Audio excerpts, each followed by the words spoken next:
Next na po tayo. So, yun siguro ano to, sa next, ay siguro 3 linya o 3 bara yung makakain na ito. Kasi isang topic lang po siya. So, yan, ganito po siya. Ano sa mga gano'n bago ito simulan. Kung makaligtaan mo man, kumilos at huwag may bang, sa mahabang araw na walang kinalapan, hindi ka biguan ang hadang sa katagumpayan. Kundi dahil di ka nagkinaganahan sa iyong gustong malaman. O ano daw po? Kung makaligtaan mo man, kumilos at huwag mahibang, sa mahabang araw na walang ginanapan. Hindi ka biguan ang hadlang sa katagumpayan, kundi dahil di ka nagginaganahan sa iyong gustong malaman. Ito pala. Yo, remember this. Take note po na. Yo, darating yung time, kung di mo pa naranasan po, kung di pa po natin naranasan.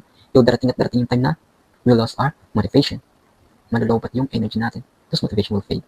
So come, darating po siya kasi part siya ng process. It's part of the stage. It's part of the recipe of success. Yo, talagang darating tayo sa tatama rin tayo, mawawalan po tayo ng gana. We will lose our motivation. Yes po. Pero kapag darating yun, magpahinga lang po tayo. Parang gano'n po. Take some time kasi kailangan po natin yun. Parang sa pang-araw-araw kailangan natin matulog. Parang gano'n po. Pero wag natin, ano daw po, hayaan na habang pa darating yun na, ayun, na nagpahinga tayo ng mahabang panahon. Sometimes, it takes weeks, days, 3 days, hindi ka na nakabalik sa ginagawa mo. It takes weeks na, months, naging kalahati na ng taon, umabot ng 1 taon, 5 taon, 10, 20 years, 30 years, umabot na ng 50 years, hindi ka na nakabalik sa ginagawa mo. Yung matanda ka na. And then, kung kailan tumanda ka na, doon mo lang naisip na. May. Kaya, ang bigat kasi yun. Ang bigat nun. Yung ano, yun. Ang bigat nun. Kasi, why? Kasi kapag inayaan natin maabang panahon na hindi tayo makabalik sa ginagawa natin, inayaan natin na mawala na yung drive, motivation, yung pag-ibig sa ginagawa o pag-ibig sa kapwa.